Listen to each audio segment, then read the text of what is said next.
E os preletores estarão respondendo dentro da tua pergunta, que vai ser dentro do assunto, né? Que Deus abençoe. Pastor Carlos. Meus amados, a paz do Senhor. Podeis assentar. Muito obrigado. Já começaram a aparecer algumas perguntas, pastor Seno. Eu tenho duas, pelo menos aqui, que estão dizendo assim: o arminianismo levado a cabo é bíblico ou não devemos levantar a sua bandeira? A fala que ouvimos constantemente é essa, que devemos ser bíblicos ao invés de arminianistas ou calvinistas. Bom, essa segunda afirmação é uma crendice popular, né? Porque o que é ser bíblico? O que é ser calvinista? O que é ser arminianista? Quem fala sobre essa crendice, às vezes não consegue nem definir o que está falando.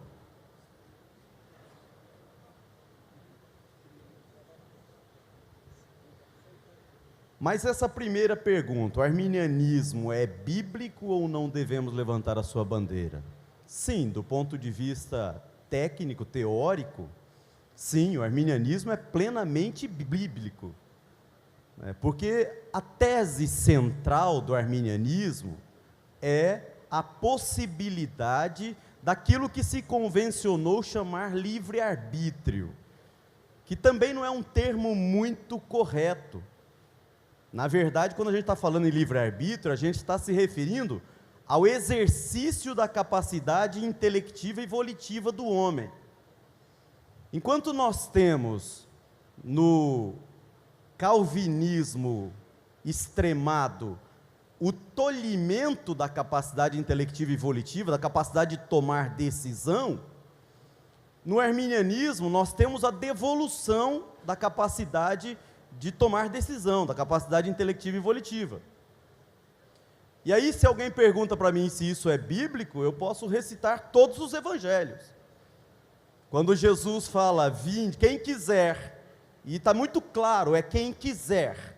E se não há exercício da capacidade intelectiva e volitiva, não há falar-se em quem quiser. Então eu teria que rasgar as palavras de Cristo e jogar fora.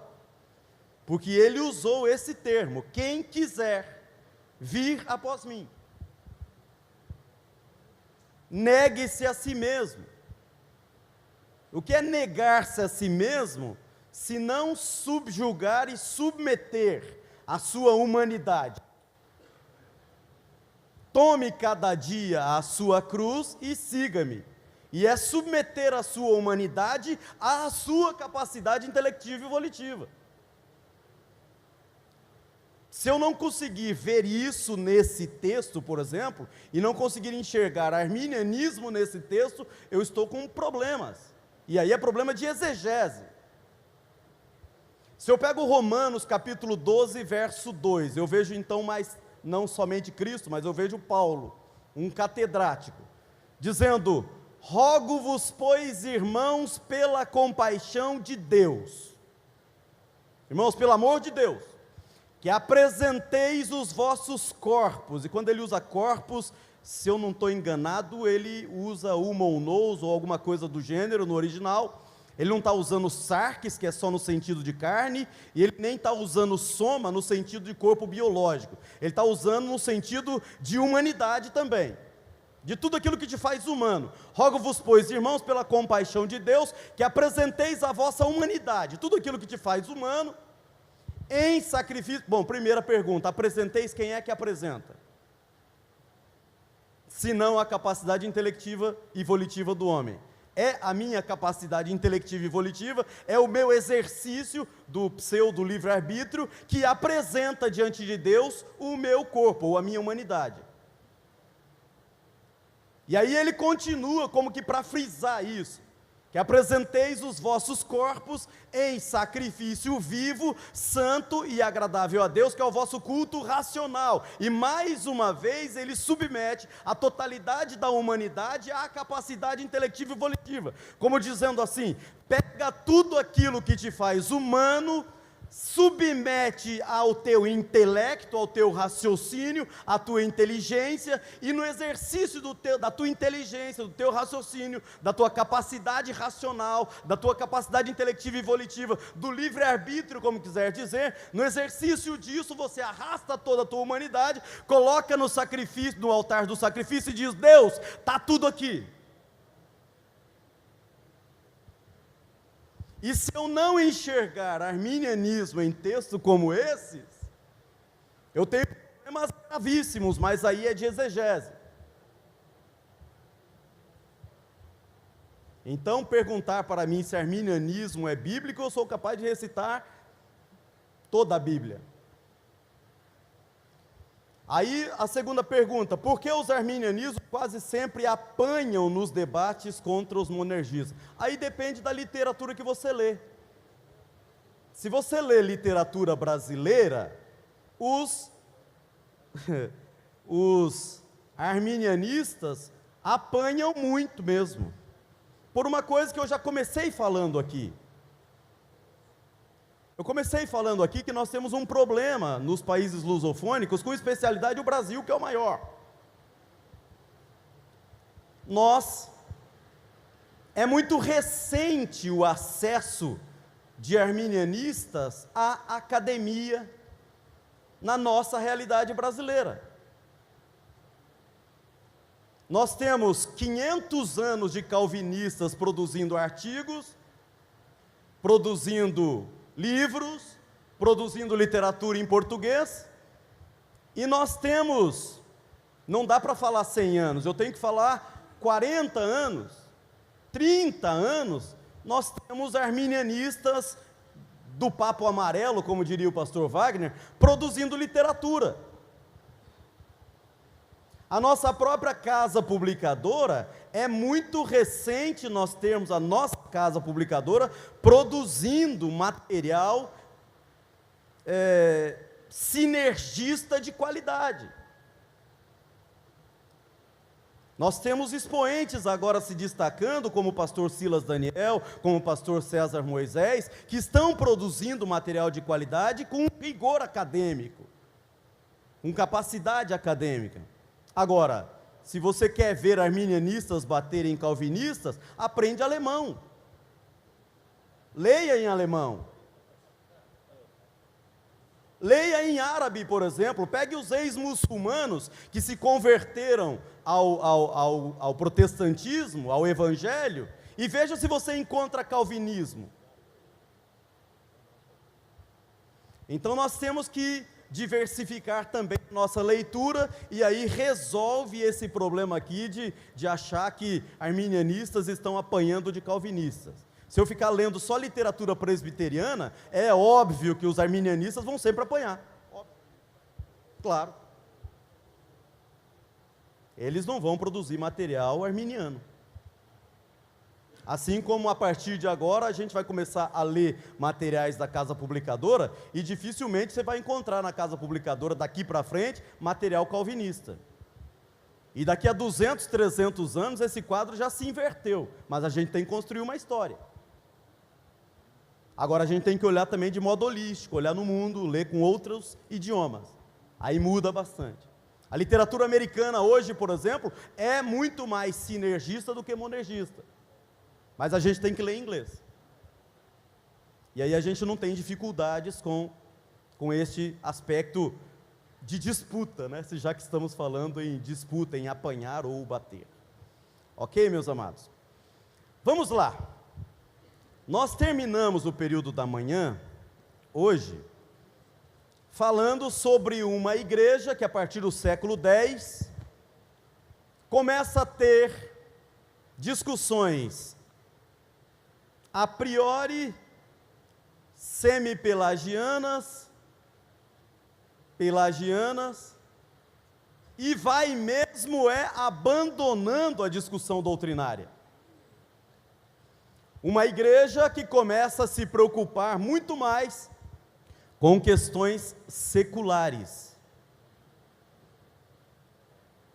E essa igreja que começa a se preocupar muito mais com questões seculares do que com questões doutrinárias, ela começa a se tornar território de ninguém no campo doutrinário.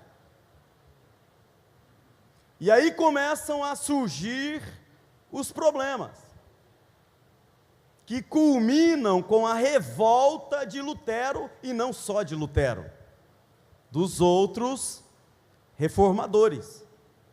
Porque nós temos uma igreja que já não discute mais teologia, nós temos uma igreja que discute economia, temos uma igreja que discute política, temos uma igreja que discute antropologia, tem uma igreja que discute até filosofia, tem uma igreja que se preocupa muito mais com a crítica da razão pura do Kant do que se preocupar com o arminianismo ou calvinismo ou qualquer coisa que o valha. E aí vira território de ninguém, porque quando a igreja não discute teologia, ela vira território de ninguém. E a igreja virou território de ninguém. E dali a pouco a igreja estava vendendo pedaços no céu, vendendo perdão dos pecados, criando mecanismos para acomodar no seu seio, para evitar um rompimento político. Ela cria mecanismos no seu seio para acomodar os vários tipos de pensamento, inclusive pensamentos pagãos. Nós temos aqui irmãos que vieram do paganismo, e no paganismo há a necessidade de algo material para se adorar, algo palpável para se adorar, porque lá no paganismo eles estão acostumados com isso. Então o que a gente faz? A gente vai achar um meio, a gente acha um jeito de não perder esses irmãos que vieram do calvinismo, e qual é que vieram do paganismo. E como é que a gente faz isso? Bom, a gente, para agradar gregos e não desagradar troianos, a gente pega, por exemplo, as imagens dos nossos patriarcas, dos nossos apóstolos. Para os mais conservadores, a gente diz que são obras de arte, e que nós estamos decorando os nossos templos. Eles estão ficando lindos, porque são verdadeiras obras de arte. Para os pagãos, a gente resolve o problema deles terem alguma coisa mais palpável para adorar. E a gente vai acomodando todo mundo.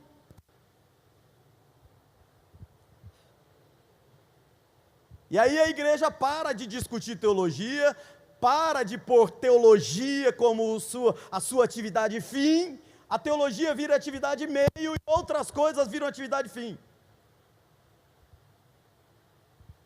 A atividade fim vira ser manter um número de pessoas, acomodar todo mundo, não ter problema com os reis, não ter problema com os pagãos, vamos dar um jeitinho de arrumar um espacinho até para o pessoal que vem lá do espiritualismo.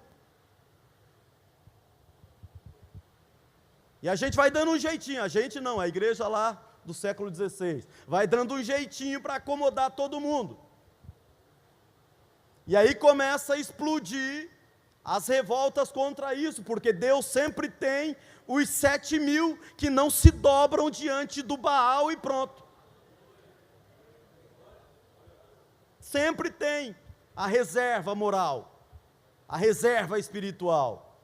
E aí começam a pipocar as reservas. Eu estou aqui, eu estou na caverna, mas eu estou aqui, e eu não vou aceitar isso aí não. E aí a gente começa a ter em vários países reformadores. Alguns se destacam na história, outros não são lembrados na história, e isso é normal. Mas nem por isso tem menos valor. Eu gosto muito daquele trecho bíblico onde se fala sobre os heróis, né? Que não dizer da fé de Daniel, que não dizer da fé de não sei o que lá, e aí fala sobre os bem-sucedidos, né?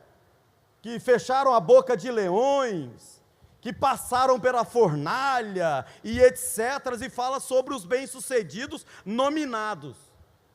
Mas daí fala daqueles aparentemente mal-sucedidos também e inominados no mesmo texto. Tiveram o pescoço cortado, foram martirizados, foram apedrejados, sofreram naufrágio, tiveram dificuldade, os mal-sucedidos e anônimos. Mas no final do trecho eu acho bonito, porque o texto diz assim: ambos são homens dos quais o mundo não era digno. Ponto.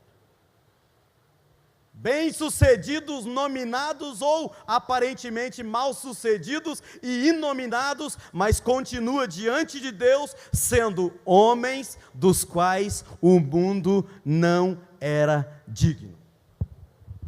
Mesma coisa aconteceu aqui no processo de reforma. Alguns nomes se destacaram, como por exemplo o principal deles, Lutero. Lutero. Quem nunca ouviu falar de Lutero? E Lutero teve os seus problemas também com a doutrina da salvação. Porque no início, no momento da reforma, Lutero, aquela mistura de sanguíneo com colérico extremado, explosivo, era um calvinista, né? Mas Calvino ainda não tinha nascido. Era um monergista extremado.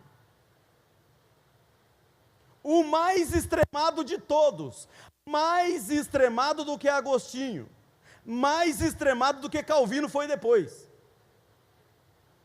Vou ler algumas coisas a respeito de Lutero, para que os irmãos lembrem de Lutero, que era monergista fatalista. Olha o que ele fala, em diatribe: errei ao dizer que a livre escolha perante a graça é uma realidade só de nome.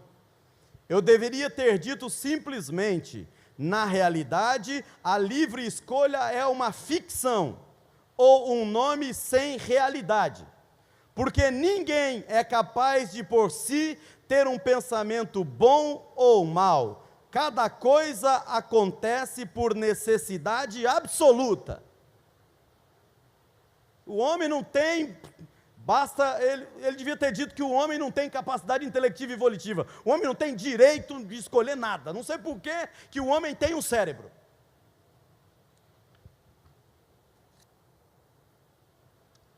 Sobre o livre-arbítrio, em A Escravidão da Vontade, é o nome do livro.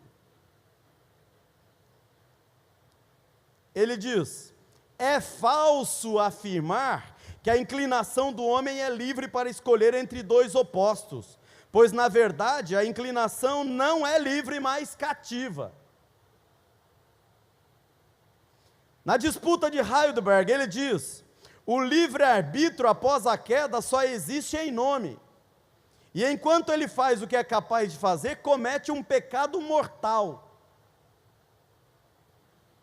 Ele chega ao ponto de dizer que exercitar escolhas é pecado mortal. Ele diz: Adão, antes da queda, dependia inteiramente do Espírito e da graça para fazer o bem. Ou seja, mesmo Adão não era livre, no sentido de que não precisava da graça para fazer o bem.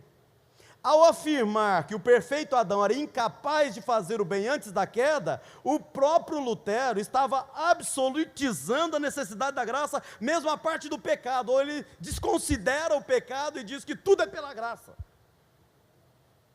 Mesmo que não houvesse pecado. O Adão perfeito bíblico, ele não existe, isso é falácia. Para o Lutero, para o primeiro Lutero, o Lutero mais jovem.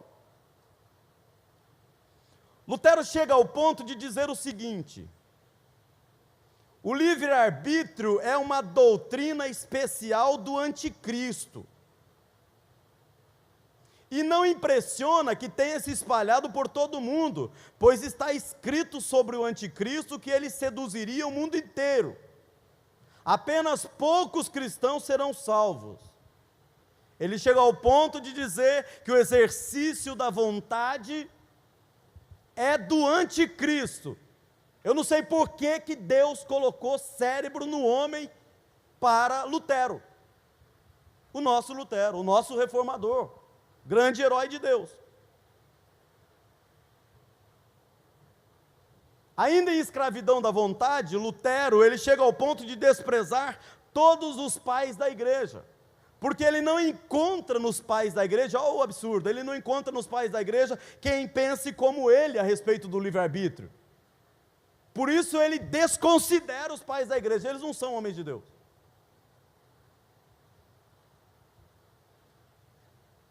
O nosso Lutero.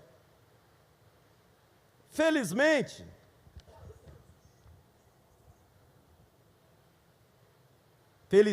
o pensamento de Lutero vai mudando. E o Lutero tardio, ele já começa a mudar o seu pensamento. Porque ele começa a ter alguns problemas. Esse Lutero radical, todo radicalismo gera radicalismo no sentido contrário. Sempre. É uma lei da física, né? Toda força dinâmica encontrará uma força de resistência de igual teor e forma. Ele vai daqui para lá com esse seu radicalismo, com esse seu legalismo, e aí ele encontra um grupo de lá para cá chamado antinomistas. Os antinomistas, como o próprio nome que os identifica diz, são o equivalente àquilo que no Brasil a gente chamou de anarquistas.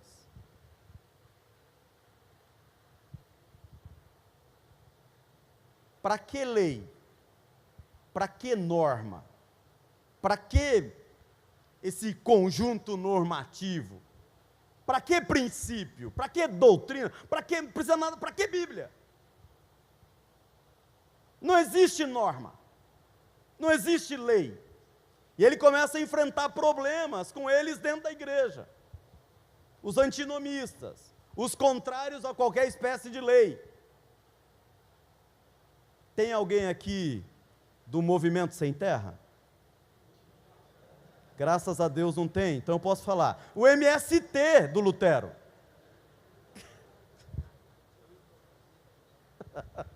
Com todo respeito aos irmãos da esquerda. Eu só tenho um problema porque Jesus falou para os da esquerda, deixa para lá.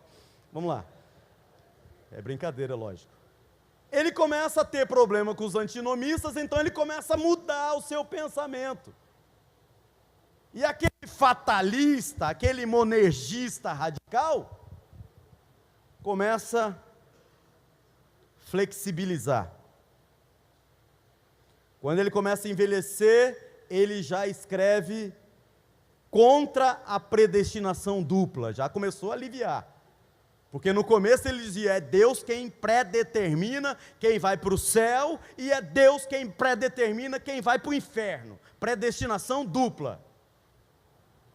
Ele já começa a aliviar, ele fala, não, é o seguinte, Deus predetermina quem vai para o céu, agora os que vão para o inferno, Deus não predetermina, eles já são livres. Começa a aliviar em seu comentário aos Romanos, em 1516. Ele começa a esposar a expiação ilimitada, ou seja, a capacidade do sacrifício de Cristo em expiar os pecados de todos os homens, não somente dos eleitos. Ele abre que o sacrifício de Cristo é sim capaz de proporcionar o pecado de qualquer homem, não só daqueles que foram eleitos, porque no início era só os eleitos. O sacrifício de Cristo não existia para os não eleitos. Os não eleitos não deviam nem ler os evangelhos, nem ler Cristo, porque não tem chance, não tem jeito. Mas agora ele começa a flexibilizar. Ele começa a defender a possibilidade, salvo decair da graça. Quando ele começa a admitir a possibilidade do salvo decair da graça, de algum modo ele está assumindo o livre-arbítrio às avessas. Porque ele não flexibilizou tanto a ponto de dizer, ó, o livre-arbítrio para a salvação está aí, mas ele pelo menos dá o livre-arbítrio para a perdição. Ele não diz, você pode escolher a salvação, isso ele não diz para não ceder tanto assim, mas ele diz assim, você pode escolher se perder. Então nós já temos um Lutero que flexibilizou bastante o Lutero tardio. Agora, ele elege para ser o seu sucessor Felipe Melanchthon. E Felipe Melanchthon, na história pós-reforma, nós o denominamos o primeiro arminianista, que foi o sucessor direto de Lutero, escolhido por Lutero para comandar a igreja luterana da época. O seu discípulo mais chegado, o seu amigo mais próximo, o seu copastor, que se tornou o pastor presidente. E o Melanchthon, abertamente, sem nenhuma dificuldade, começa a defender o arminianismo tal como é, do jeitinho que a gente conhece.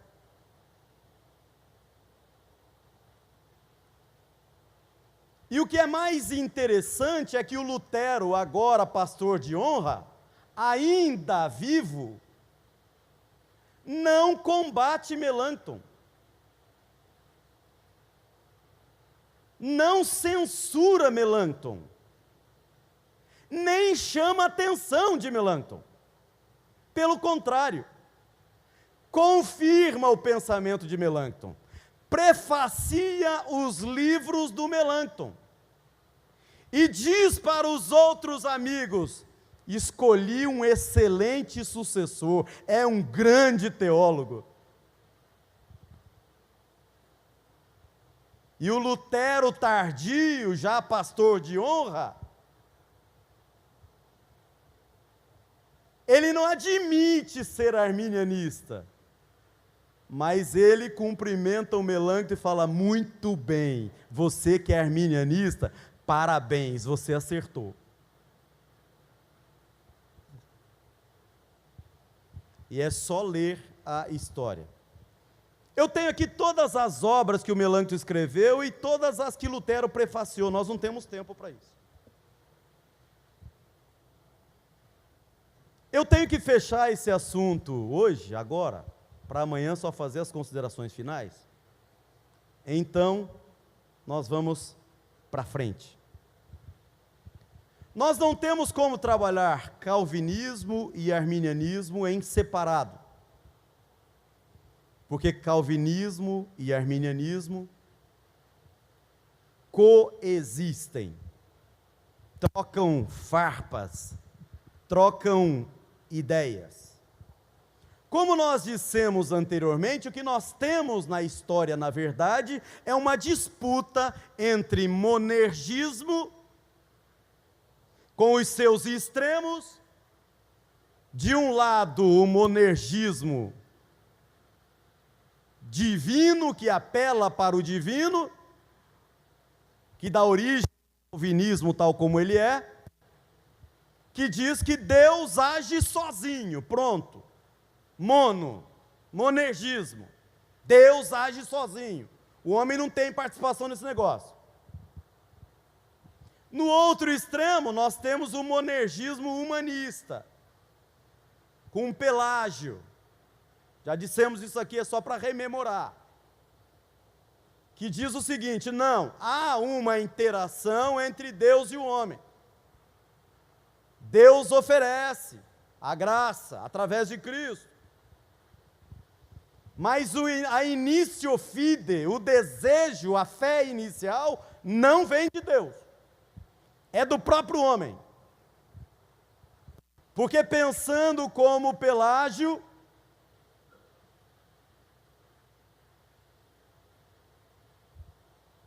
o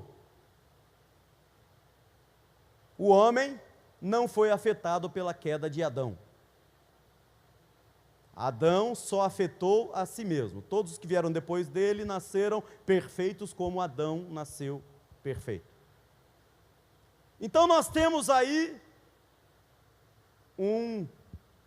os extremos disputando no monergismo. E disputando contra o monergismo, nós temos o sinergismo. São as correntes que vêm na história. O sinergismo admite coparticipação, parceria, troca, atuação de ambos. E aí, nesse pensamento, que hoje chamamos de arminianismo, nós temos de um lado Deus, ofertando a graça, e nós temos de outro lado o homem coparticipando. Reforma, aí surge as pessoas físicas do Lutero, surge a pessoa física do Calvino e um pouquinho depois a pessoa física do Armínio. Calvino, nascido em 10 de julho de 509, faleceu em Genebra em 27 de maio de 1564. Armínio nasce em 10 de outubro de 1560, portanto, 50 e alguns anos depois, eu fiz direito, não matemática, e morreu em 19 de outubro de 1609, portanto, um pouco mais recente do que Calvino. Calvino, reformador também por excelência, depois de algumas voltas, fixado em Genebra, adota o pensamento de Agostinho. Influenciado por Zwinglio, que era um agostiniano, ou um agostiniano, extremado, dedicado, estudioso. E Calvino então adota esse mesmo pensamento, sistematiza esse pensamento, escreve sobre esse pensamento e se torna um expoente nesse pensamento, monergista. Monergista extremado. Alguns anos depois surge o Armínio.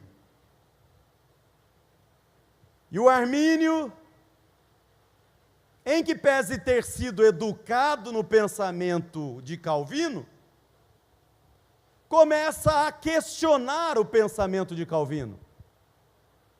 Não concorda com o pensamento de Calvino, não concorda com o monergismo extremado de Calvino. E Armínio então desenvolve um pensamento sinergista, onde não é só Deus quem age, onde há a possibilidade do exercício da capacidade intelectiva volitiva do homem, aquilo que chamamos de livre-arbítrio, que em Calvino não é admitido. E ambos se opõem ferrenhamente. Mas a discussão sobre isso vai além do tempo de ambos. E seus discípulos continuam a defender esse pensamento. E nós temos na França uma supremacia do pensamento, uma supremacia do pensamento de Calvino. E Armínio, que vai para a Holanda, então chamadas na época de Países Baixos, é compreendido ali e consegue erigir pensadores sinergistas para pensarem consigo. Mas a igreja na Holanda estava muito envolvida com as questões nacionais. A igreja não era só um órgão religioso, a igreja era um órgão político também.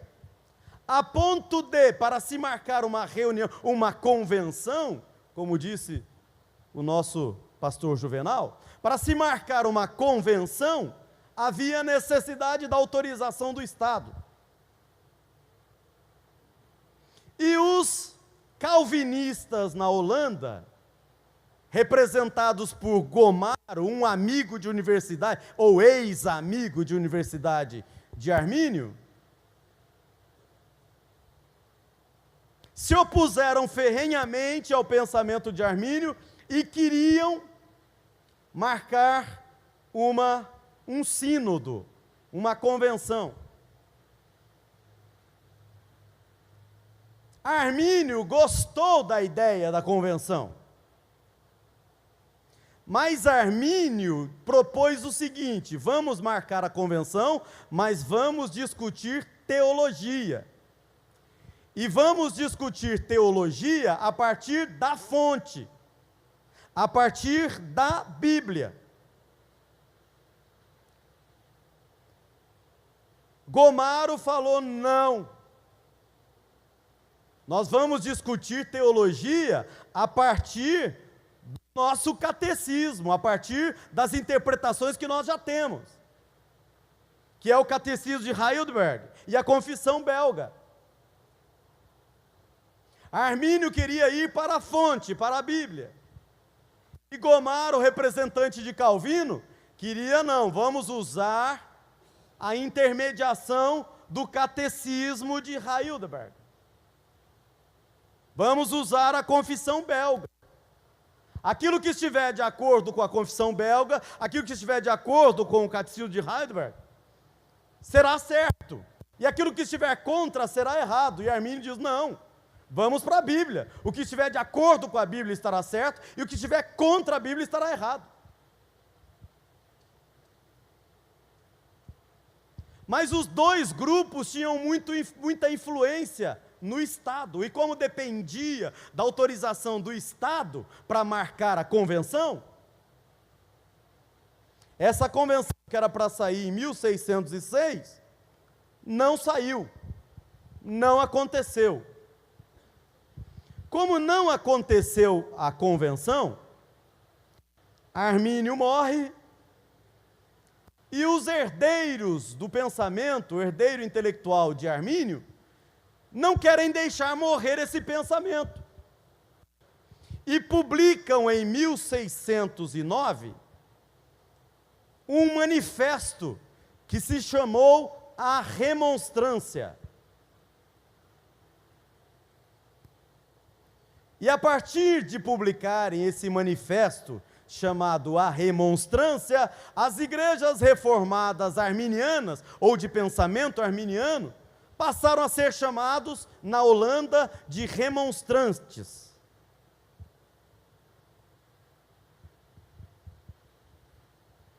E então impôs-se a necessidade de resolver essa questão.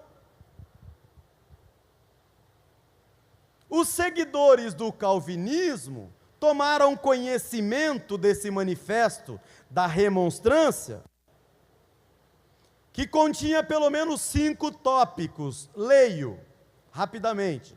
Primeiro tópico: Deus elegeu os que creriam.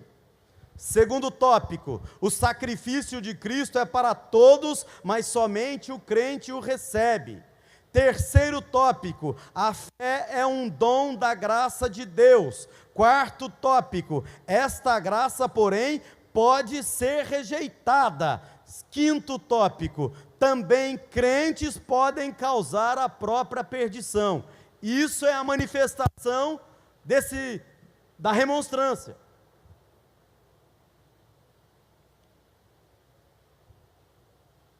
Calvinistas não gostaram dessa ideia e a guerra se intensificou e dividiu a nação.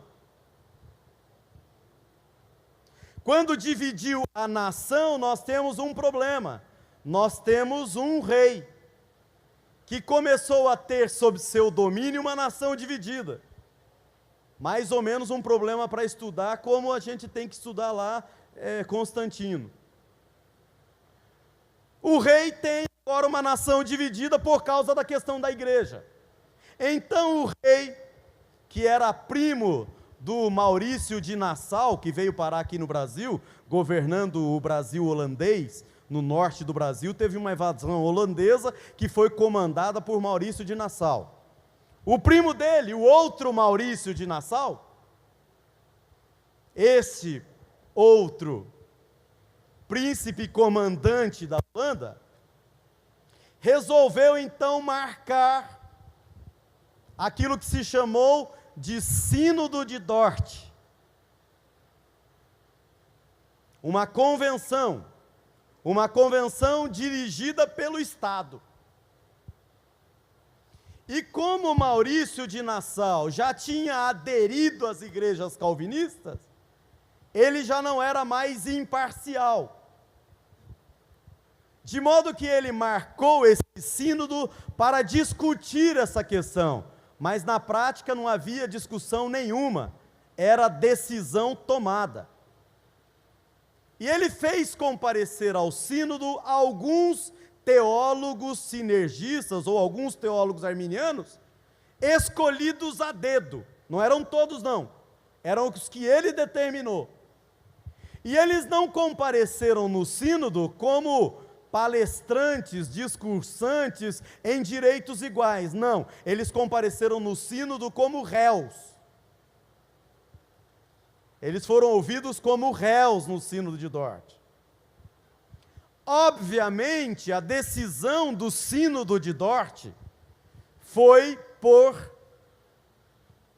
dar ganho de causa ao calvinismo.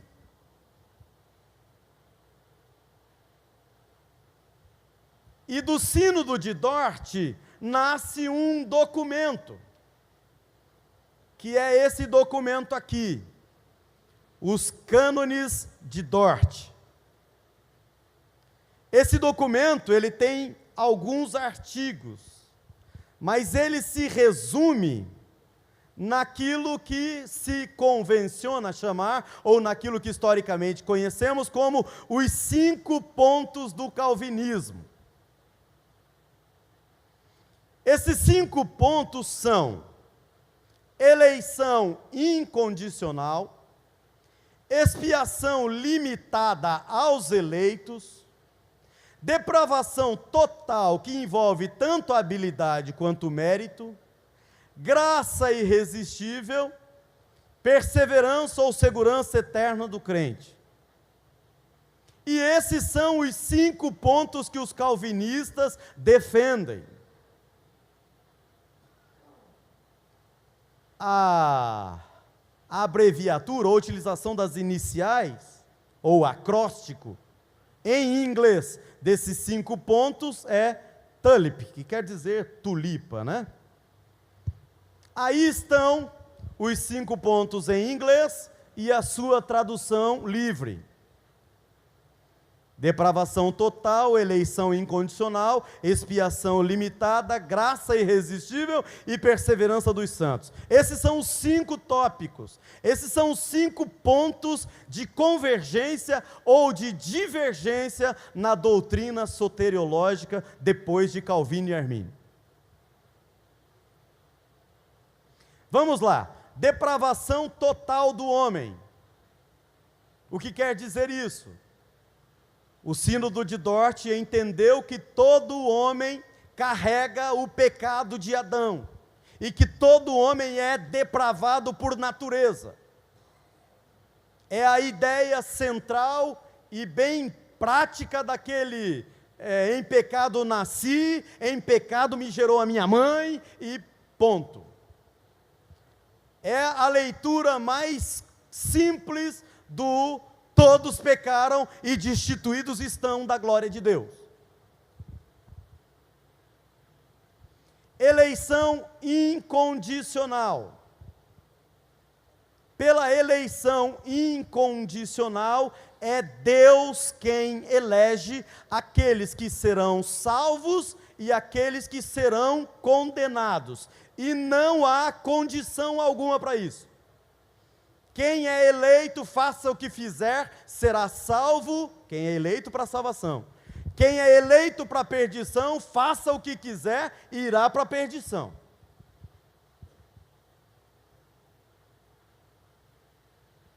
Expiação limitada, é consequência da anterior. A expiação de Cristo só tem valor para os eleitos. A expiação dos pecados só é aplicável àqueles que foram alvos da graça, e os alvos da graça somente aqueles que são escolhidos por Deus. A fé, ou melhor, a capacidade salvífica de Cristo, ela não é universal. O sacrifício de Cristo não é potencialmente eficaz para alcançar a todos. O sacrifício de Cristo só existiu para os eleitos. Graça irresistível, consequência das demais também. Nesse aspecto, a graça de Deus manifesta em Cristo Jesus, no sacrifício de Cristo, ela é irresistível para os eleitos. Assim como a perdição é irresistível para os não eleitos. Não há nada que os não eleitos possam fazer de vida pia, de vida pura, de vida santa, que os retire do inferno. Façam o que fizerem, sejam santos, o quanto forem, vão para o inferno. E não há nada que os escolhidos ou eleitos de Deus façam que os retire do céu. Podem fazer o que bem entenderem, se esforçarem ao máximo para ficarem fora do céu, ficarão dentro do céu. Porque a graça é irresistível. Por fim, como consequência também, a perseverança dos santos, ou seja, aos eleitos não há o livre-arbítrio mesmo de desistir da graça. Se você é um eleito, mesmo que você diga, eu a partir de hoje estou desviado, não quero mais, não vou mais, não é possível isso. Isso não é possível. Confirmando mais uma vez que aqueles que não são eleitos também não adianta ter vida pia, porque não são eleitos. Ponto final. Esse é o resumo daquilo que se decidiu no Sínodo de Dort e que continua sendo defendido pelo calvinismo. Agora, volto a dizer, nós estamos tratando de calvinismo clássico e arminianismo clássico. Há sempre a turma do deixa disso. Então nós encontramos calvinistas que concordam com 3 pontos e com 2 não. Concorda com 4 pontos e 1 não. Concorda com, enfim. E aí são uma infinitude de possibilidades de calvinistas. Mas o calvinista clássico é esse. Calvinista de 5 pontos, igual o Lutero do início da sua vida, o Lutero jovem. Em contrapartida a esse pensamento do calvinismo, nós temos o pensamento arminianista, que dá combate a este pensamento calvinista. Vamos a ele. Arminianismo clássico, fundado, leva esse nome, porque o seu ícone é Armínio. Vamos lá. No tópico depravação total, tanto arminianistas quanto calvinistas concordam entre si. Ambos juntos discordam do pelagianismo. Porque o pelagianismo diz que o pecado de Adão só atingiu Adão. Mas aqui, no tocante à depravação total do homem, tanto calvinistas quanto arminianistas caminham juntos. Ambos acreditam que o pecado de Adão atingiu todo o homem. Atingiu toda a humanidade. Todos estão em pecado. Todos pecaram, estão destituídos da glória de Deus. Todos estão condenados em princípio.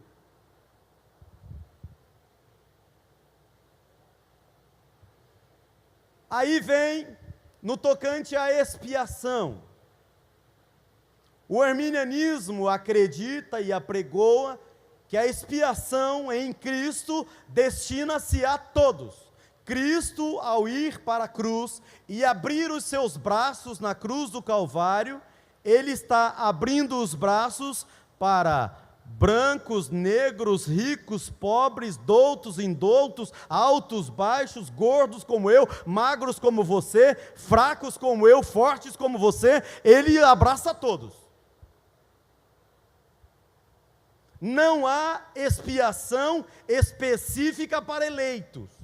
O sacrifício de Cristo é eficiente e é eficaz para a salvação de todo aquele que crê. João 3,16 não tem limites. Porque Deus amou o mundo de tal maneira que deu seu Filho unigênito para que todo aquele que nele crê, todo aquele que nele crê. Repetindo, todo aquele que nele crê. E se alguém me perguntar se há teologia arminiana na Bíblia, vamos ler de novo. Todo aquele que nele crê, não pereça, mas tenha a vida eterna. Quando Paulo fala sobre conhecer o amor de Cristo, que excede a todo entendimento, e ele fala da quadridimensionalidade do amor de Cristo, ele fala conhecer a altura, conhecer a largura, conhecer o comprimento e conhecer a profundidade, e ele fala conhecer que excede a todo entendimento, ele está falando isso de verdade, ele não está brincando. Então, quando ele fala da altura do amor de Deus, ele está dizendo de um Deus que nas mais altas alturas, um Deus que o salmista disse que Deus é esse tão grande quanto o nosso, que se curva para ver o que se passa nos céus. Um Deus que diz, eu tenho os céus, e ele fala no plural, os céus como escabelo dos meus pés. E ele usa os céus, não é o céu. Porque tem o céu aqui terrestre, o céu sideral, tem o terceiro céu, onde o Paulo foi lá conversar, foi lá e, enfim, e o João também foi. Só que Paulo e João têm uma diferença exegética interessante aí, porque para Paulo Jesus não falou nada, então Paulo disse, conheço um homem que não sei se no corpo ou fora dele, foi arrebatado até o terceiro céu, volta a dizer, não sei se no corpo ou fora dele, e viu coisas que fazem parte do inefável, ou seja, não tem palavras para dizer, não há palavras humanas para retratar, e se calou e não falou mais nada, e não falou mesmo. João, o coitado do João, não teve essa mesma chance, porque ele conhece o que está no terceiro céu, e Cristo expressamente diz para ele, o que você viu, você escreve. Agora eu fico imaginando a luta de João, porque se Paulo, que era um sábio, Paulo que era um catedrático, Paulo que dominava pelo menos 4 culturas com profundidade, disse, olha, eu não tenho palavras para escrever sobre isso. E aí para João, Deus não dá essa chance, Cristo não dá essa chance, para João, Cristo diz, o que você viu, você tem que escrever. E aí, coitado do João, está igual eu aqui.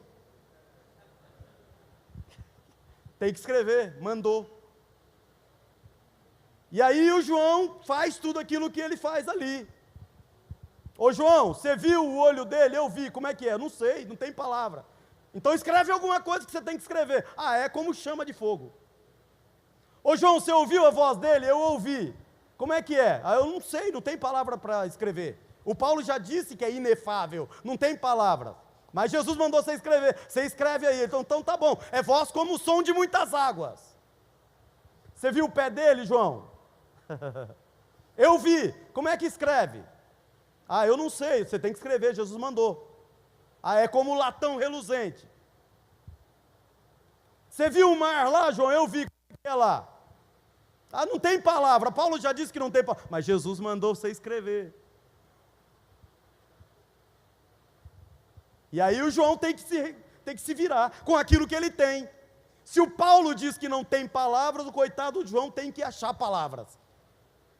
E aí ele usa um monte de símbolos, porque era o que ele tinha. E aí a gente sofre para ler Apocalipse, porque a gente não domina a simbologia que João utilizava. Começa aí a barreira, além da barreira idiomática. Mas enfim, a expiação em Cristo é para todos. E eu estava falando sobre a altura do amor de Deus, um lugar que eu não consigo divisar, porque o texto diz, conhecer o amor de Cristo que excede o entendimento. Quando eu penso na largura, excede o entendimento, alcança todos e eu não sei divisar. Quando eu penso no cumprimento, eu penso lá no início, eu não consigo enxergar o início, porque diz que antes da fundação do mundo, Deus já me amava, já tinha preparado o plano da salvação, e eu não consigo descrever. Excede o meu entendimento. Eu penso no fim, eu volto a João 3,16.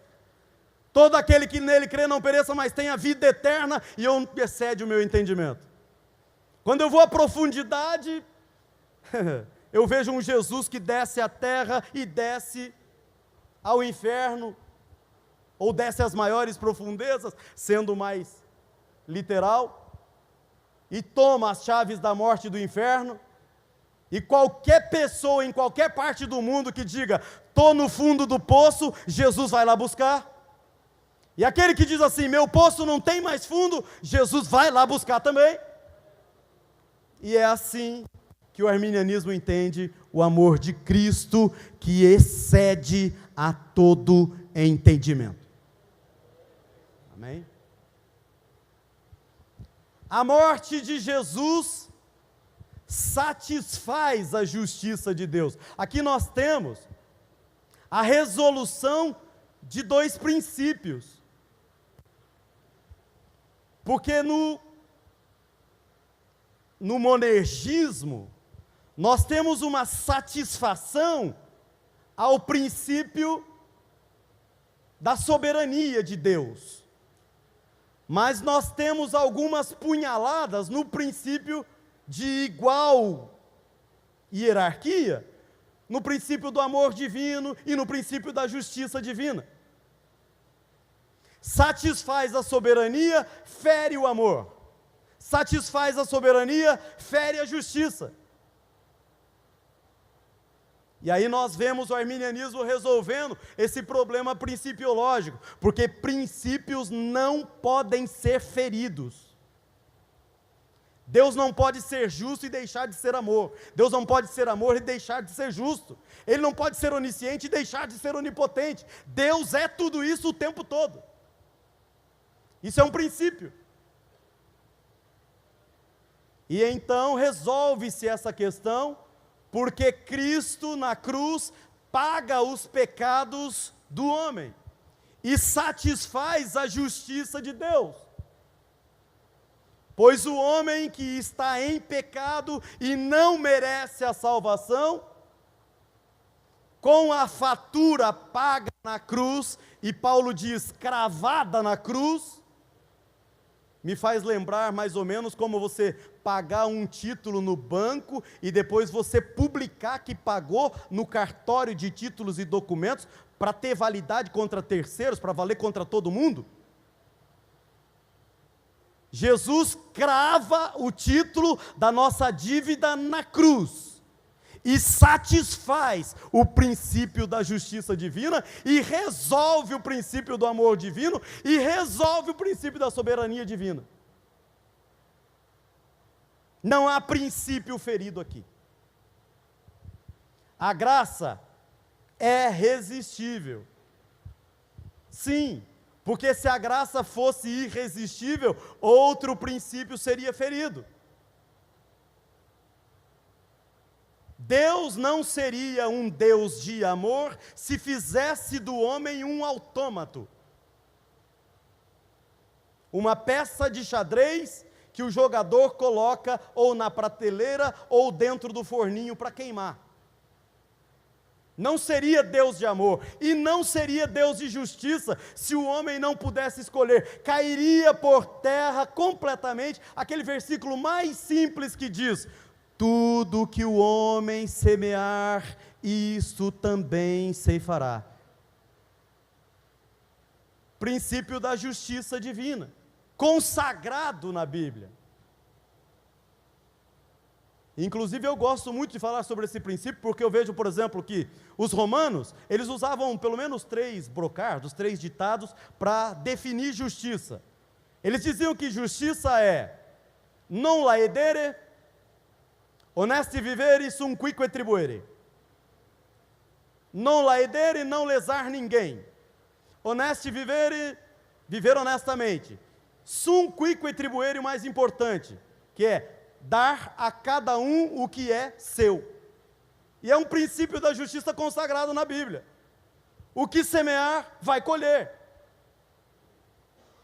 Jesus consagra esse princípio quando ele fala assim: dai a César o que é de César, dai a Deus o que é de Deus, dá a cada um o que é seu. Princípio da justiça.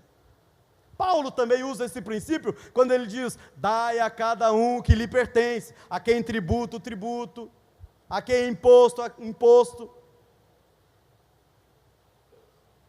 a quem obediência, obediência, a quem honra, honra. E é o princípio da justiça. Ora, se ao homem não há a capacidade de decisão, a graça é irresistível, não há justiça, não há amor e não há justiça. O homem é um autômato, o homem é um míssil teleguiado, só isso. É uma peça de xadrez para ser guardada ou descartada, só isso. Não há princípio da justiça e não há princípio do amor divino. Não se resolve com a graça irresistível, princípios basilares da Bíblia. Portanto, aqui no arminianismo clássico, a graça é irresistível. Deus é tão gracioso que dá seu Filho. E não somente dá o seu Filho, Ele nos dá a capacidade intelectiva e volitiva. E não somente nos dá o Filho e a capacidade intelectiva e volitiva, a inteligência. Ele nos dá o Filho, nos dá a inteligência e nos dá o direito de escolhermos. E nos dá o direito de colhermos aquilo que escolhemos.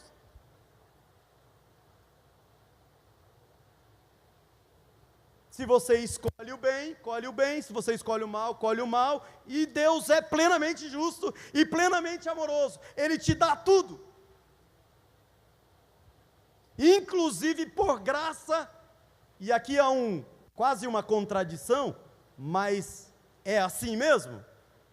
Por graça, Deus nos dá até o direito de escolhermos ir para o inferno.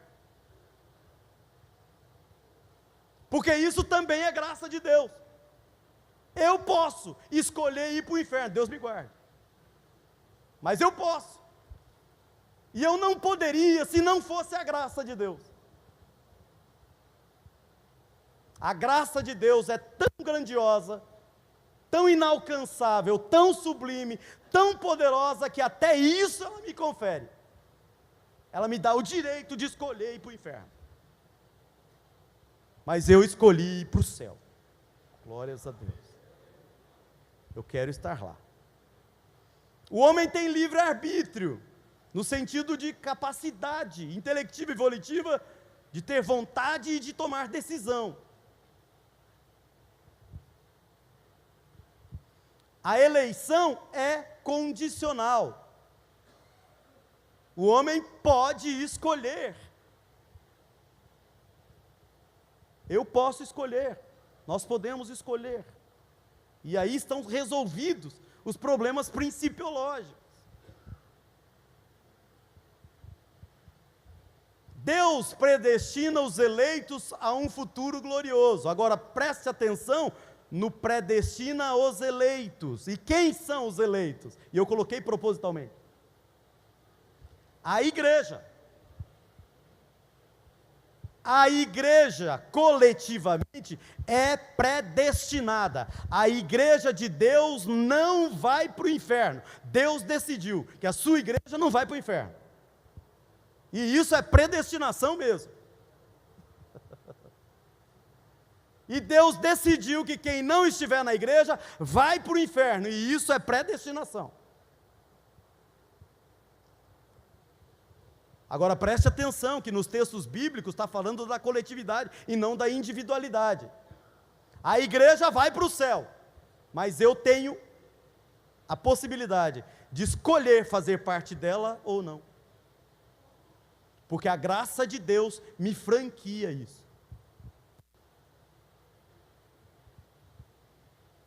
A justiça de Cristo é imputada ao crente. Aquele que opta por crer é justificado pelo sacrifício de Cristo.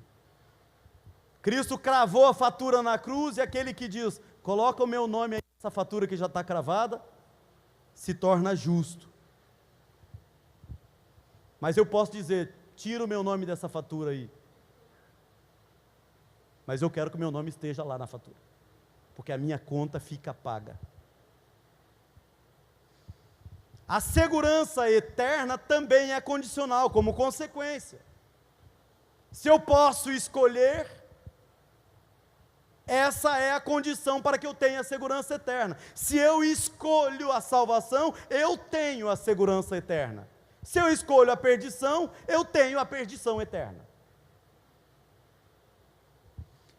Está ali um quadro comparativo entre luteranismo, calvinismo e arminianismo nos 5 pontos essenciais aí, a tulipa, né? No tocante ao arbítrio humano, o luteranismo diz que a depravação é total e não há livre-arbítrio. O calvinismo diz que a depravação é total e não há o livre-arbítrio. O arminianismo diz que a depravação é total, mas o homem tem o livre-arbítrio por graça divina. No tocante à eleição, o luteranismo diz que a eleição é incondicional. Somente eleição para a salvação. O luteranismo não fala em eleição para a perdição.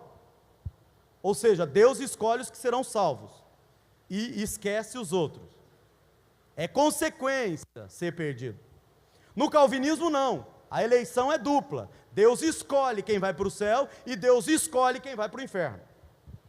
No arminianismo, a eleição é condicional, condicionada à fé. E a fé é uma ferramenta que o próprio Deus te dá. Você escolhe a fé ou não. Depende da fé para ser salvo, mas Deus te dá a fé. É só você querer. No tocante à justificação, o luteranismo diz que a justificação de todos os que creem completa na morte de Cristo. A justificação de todos os que creem completa na morte de Cristo. O calvinismo diz que a justificação é limitada aos eleitos, para a salvação completa na morte de Cristo. Para o arminianismo, a justificação é possível para todos, mas só se aplica a quem tem fé em Jesus. No tocante à conversão, o luteranismo é monergista. A conversão se dá através dos meios da graça e ela é resistível, no luteranismo. No calvinismo, ela é monergista, sem meios, ela é irresistível. No arminianismo é sinergista. O livre-arbítrio restaurado pela graça preveniente de Deus permite ao homem resistir ao Evangelho, mas sem mérito humano no caso da salvação. Toda a salvação será mérito divino, porque inclusive a capacidade de resistir é uma graça de Deus. Portanto, não há mérito algum no homem, todos os méritos estão em Cristo. No tocante à preservação e à apostasia da fé, o luteranismo diz que cair da graça é possível, mas Deus dá garantia de preservação aos eleitos. No calvinismo, é impossível cair da graça aos eleitos. No arminianismo, a preservação na graça é condicional, e é condicionada ao exercício da fé. Eu posso escolher exercitar a fé e eu mantenho, preservo a minha salvação. Ou eu posso escolher, por graça, não preservar a minha fé e então eu estarei, consequentemente, escolhendo a perdição. Esse é o resumo, meus amados, para nós fecharmos por aqui o assunto. Amanhã faremos considerações finais e eu agradeço de coração a oportunidade de poder estar conversando com os irmãos sobre esse assunto, às vezes espinhoso, mas depois de nós pensarmos lá na questão principiológica, o resto tudo vai ficando fácil. A dificuldade da discussão sobre arminianismo e calvinismo, ela começa quando a gente não entende o conjunto normativo, quando a gente não entende o que é princípio e o que é doutrina. Entendido o que é princípio e o que é doutrina, o restante da discussão vai ficando cada vez mais fácil, de modo que eu penso que nós conseguimos chegar a bom termo. Agradeço a todos os irmãos, agradeço o pastor João e na sua pessoa agradeço a todos os nossos irmãos. Agradeço demais, pastor Juvenal, a oportunidade de estar ouvindo o senhor e aprendendo com o senhor. Muito obrigado. Muito obrigado, que bom ouvi-lo e receber essas explanações. Meus irmãos, nós estamos vendo que o plenário já está pela metade, ou até menos, e eu recebi um pedido. Pastor Adalberto me pediu para dispensá-lo nesta noite, que ele tem uma reunião com a sua diretoria. E aí eu digo, bom, à noite nós queríamos fazer aqui perguntas. Aí vem um outro pedido. Talvez não temos muitos nesta noite aqui, porque mais da metade já saiu. Sim, e o pastor Carlos Eduardo já respondeu duas perguntas, né? O que foi sugerido? Com licença, então, senhor presidente. Em vez de nós voltar à noite, as perguntas, quem tiver, faça amanhã. Sim, senhor. Porque ou amanhã, eu posso dar meu e-mail, senhor presidente, e aí amanhã, eu respondo todas. Cada um dos preletores vai dar um resumo da sua matéria. Sim, senhor. E se tiver alguma pergunta, quiser responder também naquela oportunidade, por estender mais uns 10, 15 minutos, não haverá problema. Sim, senhor. Então, não vamos voltar à noite, e amanhã, quem tiver pergunta, faça, e cada um no seu horário, querendo responder, não vai ter problema.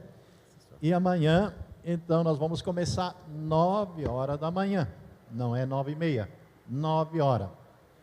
E nós teremos, então, os 2 preletores, cada um com horário, fazendo um resumo da sua matéria. E teremos também as irmãs que estarão aqui participando amanhã. Elas com certeza terão também a sua apresentação. Geralmente tem um cântico com o grupo todo. E depois teremos também a nossa eleição. E estaremos encerrando o meio-dia. Então, em vez de voltar à noite, vamos dispensar a reunião da noite, aliviando para nossos preletores, né? Aleluia. Vamos aliviar os nossos preletores e voltaremos amanhã. Ficamos